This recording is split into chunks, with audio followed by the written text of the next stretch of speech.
Allahumma shalli ala Sayyidina Muhammad wa ala ali Sayyidina Muhammad. Sahabat kisah yang dirahmati Allah, sebelum kita mulai kisah penuh hikmah ini, mari kita bersyalawat terlebih dahulu.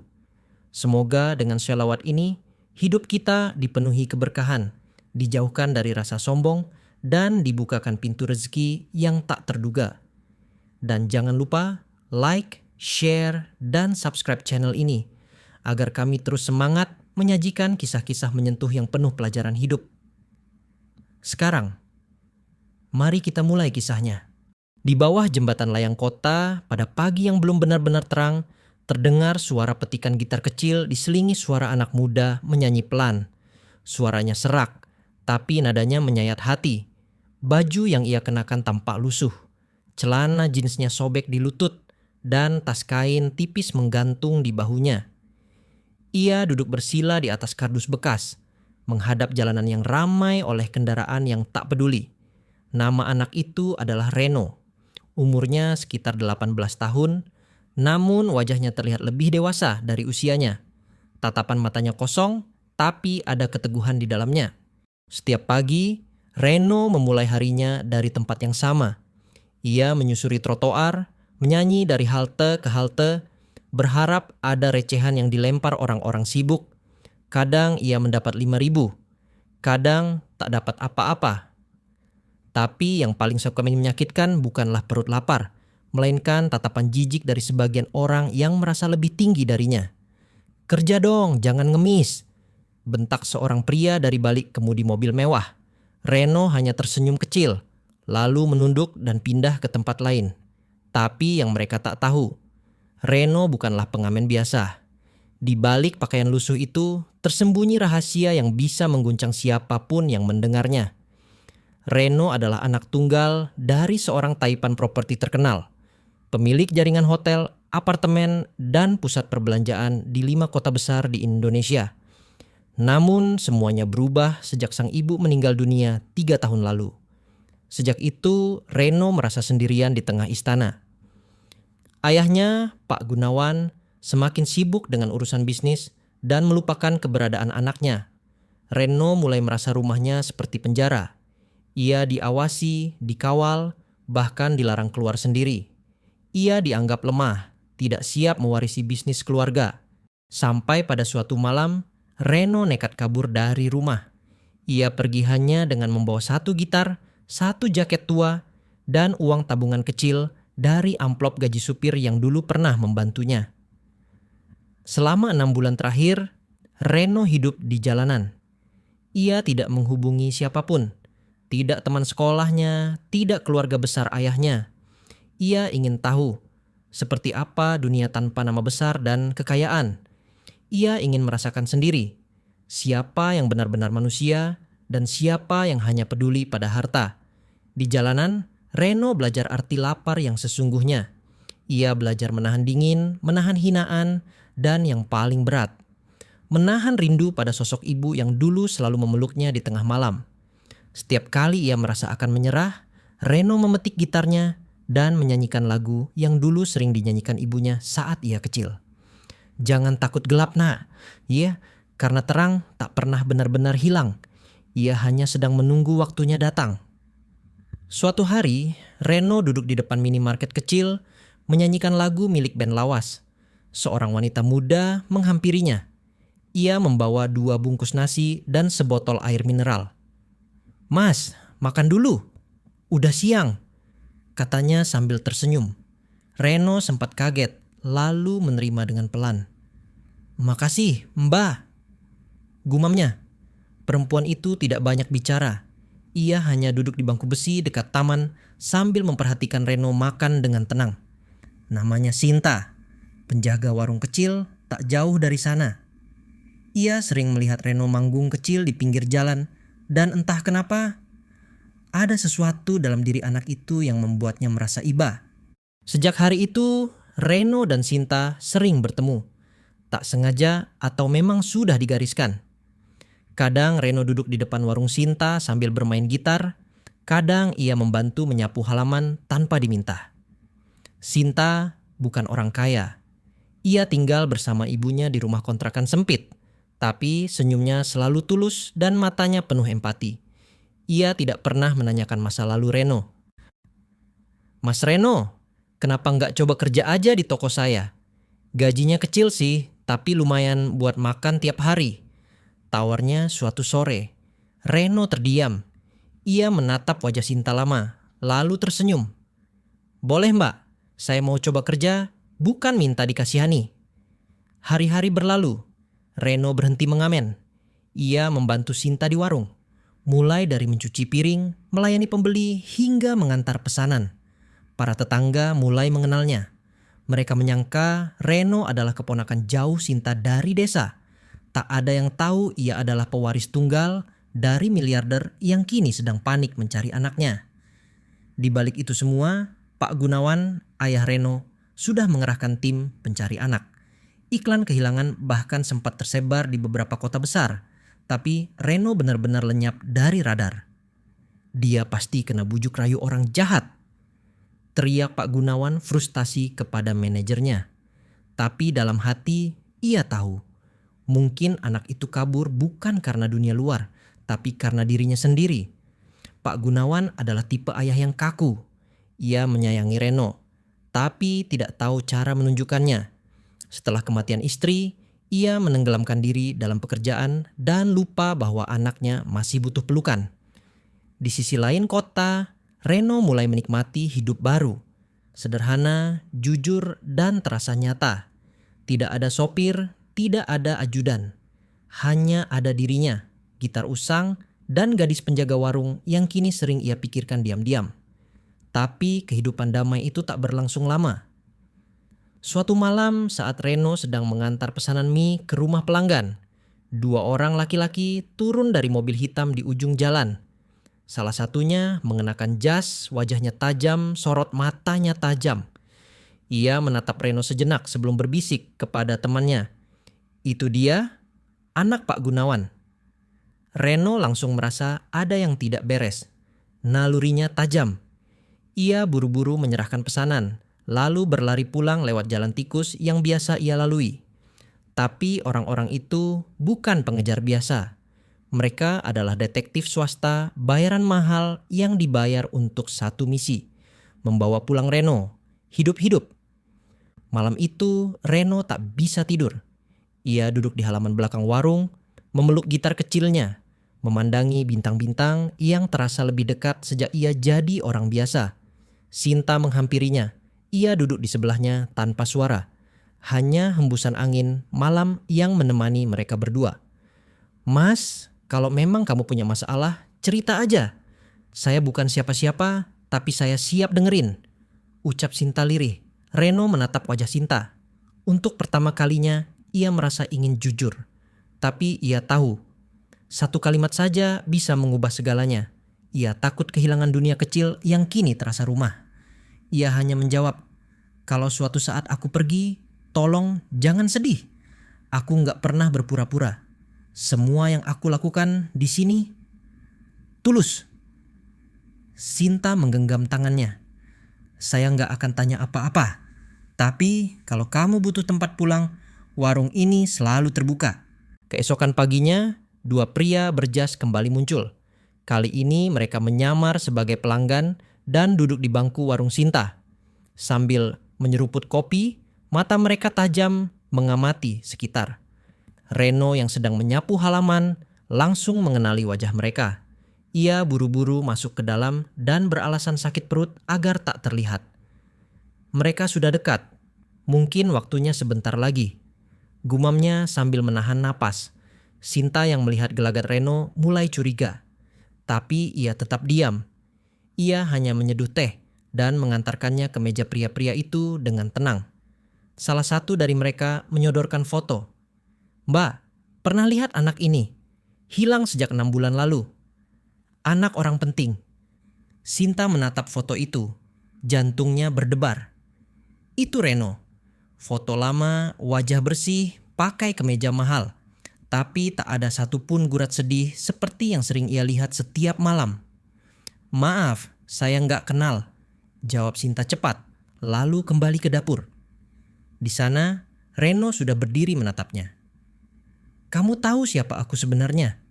Tanya Reno dengan suara lirih. Sinta mengangguk pelan. Dari cara kamu bicara, cara kamu nyapu, dan cara kamu menghargai uang, saya tahu kamu bukan orang biasa, Mas. Tapi saya tunggu kamu sendiri yang cerita. Reno menunduk, matanya berkaca. Aku anak tunggal, ayahku kaya, tapi aku gak pernah merasa punya rumah. Ibu meninggal, ayah sibuk, rumahku kosong. Sinta mendekat. Ia tak menangis, tak kaget. Ia hanya menepuk bahu Reno pelan. Saya juga gak pernah punya rumah besar, tapi saya tahu rasanya kehilangan. Reno tersenyum getir. Aku kabur bukan buat drama. Aku cuma pengen jadi manusia biasa. Gak dipaksa jadi ahli waris, gak dimanja, gak dikurung. Kamu berhasil, ujar Sinta. Kamu jadi manusia yang paling nyata yang pernah saya temui. Tapi kedamaian itu tak bertahan lama. Sore harinya, saat warung mulai sepi, sebuah mobil hitam berhenti di depan gang. Dari dalamnya turun seorang pria paruh-baya berjas biru tua. Ia berdiri lama di pinggir jalan. Wajahnya cemas, matanya mencari-cari. Di tangannya sebuah foto Reno yang sudah usang dan terlipat-lipat. Sinta menatap pria itu dari jauh. Dan tanpa sadar, Reno juga melihatnya dari balik tirai jendela. Dunia masa lalunya dan masa kini bertemu hanya dalam jarak beberapa langkah. Itu, ayahku, bisik Reno lirih. Tangannya gemetar, hatinya kacau. Ia tidak tahu harus lari atau berdiri. Sinta berdiri di depannya. Hadapi dia, Mas. Kamu bukan anak kecil lagi. Kalau kamu mau diterima sebagai manusia, tunjukkan bahwa kamu juga siap memberi maaf. Reno menarik napas panjang. Ia melangkah keluar dengan langkah pelan. Dan ketika pria paruh-baya itu melihatnya, matanya membesar. Mulutnya bergetar. Reno, anakku, ucapnya dengan suara serak. Tapi Reno tidak langsung memeluk. Ia hanya berdiri menatap sosok ayah yang dulu terlalu sibuk untuk sekadar mendengar suara anaknya. Pak Gunawan maju selangkah, tapi ragu. Matanya berkaca-kaca, napasnya berat. Ia berdiri di hadapan anak yang selama ini ia cari ke seluruh penjuru kota. Reno tak berkata apa-apa, hanya menatap dengan dada bergetar. Semua kenangan lama berloncatan di kepalanya. Rumah besar, ruang tamu kosong, makan malam sunyi, dan pelukan ibu yang tak lagi ada. Maafkan ayah, kata Pak Gunawan dengan suara yang hampir tak terdengar. Ayah terlalu sibuk, terlalu keras kepala, terlalu lambat menyadari bahwa anak ayah sedang patah hati. Reno menunduk, hatinya bergetar, tapi luka lama tak bisa sembuh dalam sekejap. Ia tak ingin memeluk begitu saja, seolah semua baik-baik saja. Aku cuma pengen jadi anak biasa ya, yang bisa makan malam bareng, ngobrol soal hal remeh, dan ngerasa dicintai meski nggak sempurna. Pak Gunawan meneteskan air mata. Ia meraih pundak Reno, menggenggam erat. Kalau ayah diberi satu kesempatan lagi, ayah nggak akan menyia-nyiakan. Sinta berdiri tak jauh dari mereka. Ia menyaksikan dua generasi itu saling menatap dengan luka yang tak terucapkan. Dan dalam diam, ia tahu. Hari itu adalah awal penyembuhan. Setelah percakapan singkat itu, Reno memutuskan ikut pulang. Tapi ia meminta satu hal, biarkan ia pamit dengan Sinta dan ibunya. Saya cuma mau pamit baik-baik, kata Reno pelan. Saya nggak tahu apakah saya akan kembali, tapi saya nggak akan lupa. Di dalam rumah kontrakan itu, suasana hening. Ibu Sinta memeluk Reno seperti anak sendiri. Kalau kamu sukses nanti, jangan jadi sombong ya nak. Reno tertawa kecil. Saya justru takut lupa cara hidup sederhana bu. Doain saya tetap rendah hati. Sinta tak berkata apa-apa. Ia hanya berdiri menatap Reno dengan mata yang dalam. Ada ribuan kalimat yang ingin diucapkan, tapi semuanya tertahan di tenggorokan. Aku akan balik, ucap Reno. Entah kapan, tapi aku pasti balik. Dan dengan itu ia melangkah pergi, meninggalkan dunia kecil yang telah mengajarkannya lebih banyak dari rumah mewah manapun. Di rumah besar milik Pak Gunawan, suasana berubah. Reno kembali sebagai ahli waris, tapi dengan cara pandang baru. Ia tidak lagi duduk di balik kaca ruang kerja ayahnya. Ia duduk di antara para staf, bertanya, belajar, mencatat, dan mendengarkan. Banyak yang terkejut melihat perubahan itu. Reno yang dulu pendiam dan dingin, kini lebih hangat, lebih peka, dan lebih banyak tersenyum. Dalam hatinya, Reno tahu yang ia bawa pulang bukan hanya tubuhnya, tapi juga nilai-nilai yang ia temukan di jalan. Ia mulai membagi waktu antara perusahaan dan kegiatan sosial. Ia membentuk yayasan untuk membantu anak jalanan, pengamen, dan pemulung. Ia bahkan sering kembali ke daerah Warung Sinta, menyamar sebagai pengunjung biasa, sekadar membeli teh manis dan bertanya kabar. Tapi Sinta tetap menjaga jarak. Ia tak mau menyandarkan harapan pada seseorang yang kini hidup di dunia berbeda. Suatu malam, Reno datang diam-diam. Ia membawa gitar lamanya dan duduk di depan warung, menyanyikan lagu lama yang biasa ia nyanyikan dulu. Sinta keluar dan berdiri di samping pintu. Matanya berkaca-kaca.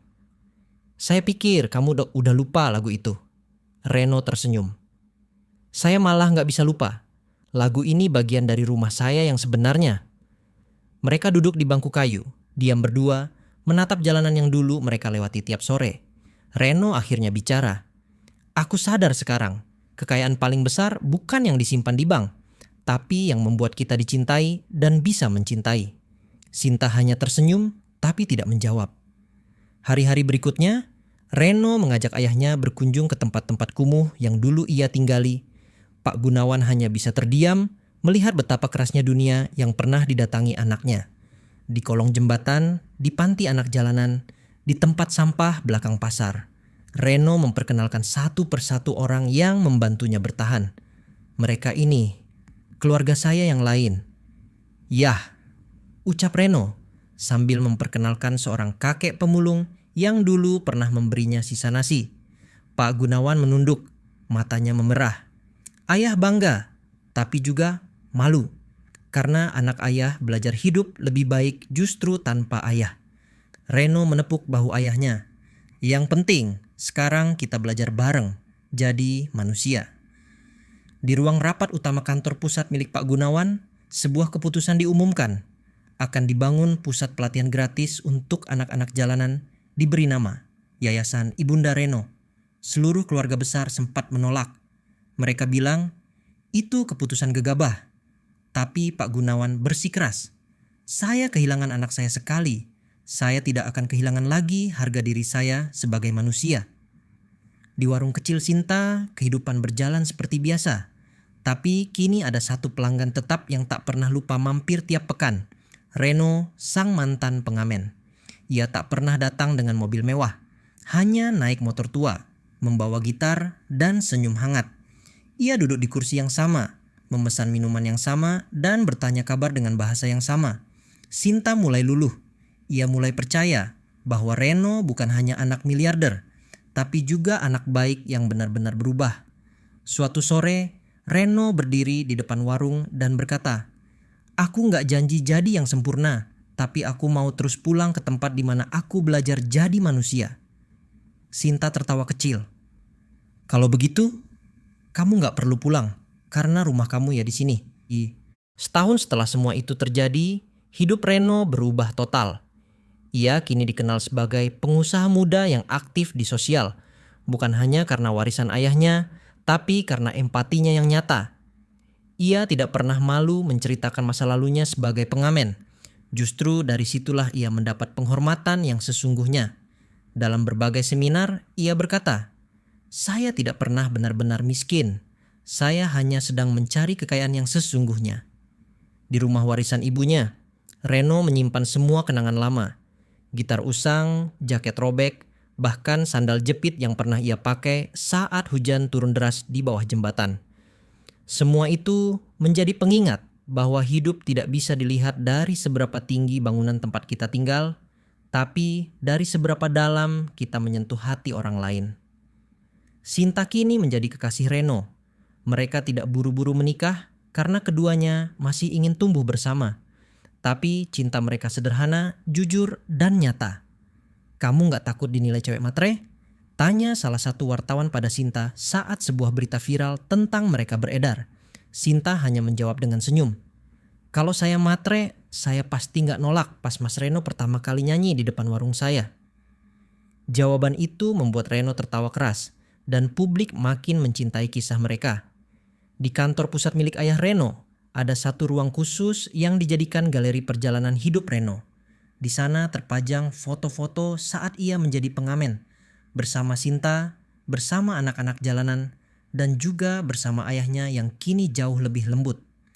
Pak Gunawan tidak lagi segalak dulu. Ia sering hadir di panti asuhan, menyumbang diam-diam dan membacakan cerita untuk anak-anak. "Saya belajar jadi manusia dari anak saya sendiri," ucapnya pada sebuah wawancara televisi. Wajahnya sudah tidak sekaku dulu. Ada senyum dan keteduhan. Reno menepati janjinya, tidak menjadi sombong, tidak lupa asal-usul, dan tidak meninggalkan siapapun yang pernah baik padanya di masa sulit. Bahkan tukang parkir yang dulu memberinya tempat berteduh saat hujan, kini ia bantu buka kios kecil. Semua itu ia lakukan bukan untuk pencitraan, tapi karena ia tahu satu tangan yang menolong di masa gelap pantas digenggam di masa terang. Ia dan Sinta juga membangun sekolah kecil untuk anak-anak tidak mampu. Di sana mereka mengajar tentang nilai hidup, bukan sekadar pelajaran sekolah. "Kalau kamu punya nasi lebih, jangan tunggu lapar baru berbagi," kata Reno dalam salah satu kelas motivasi. Murid-muridnya menatap kagum. Bagi mereka, Reno bukan hanya guru, tapi inspirasi hidup. Suatu hari, saat sedang duduk di teras warung yang kini sudah direnovasi menjadi rumah makan sederhana, Sinta bertanya, "Mas, kamu bahagia?" Reno menatap langit, menghirup udara senja, lalu menjawab, "Aku bahagia karena sekarang aku tahu siapa aku sebenarnya. Bukan anak miliarder, bukan pengamen, tapi manusia yang mencintai dan dicintai. Saya tahu rasanya tidak punya apa-apa, tapi satu gitar bisa mengubah hidup saya. Mungkin juga hidup mereka," ucap Reno. Banyak yang terharu, banyak juga yang tersentuh. Tapi Reno tetap rendah hati. Ia tak mau dianggap pahlawan. Ia hanya ingin dikenang sebagai anak muda yang tidak lupa dari mana ia berasal. Hingga suatu hari, ia menulis surat dan menempelkannya di pintu rumah makan milik Sinta. Isinya hanya satu kalimat.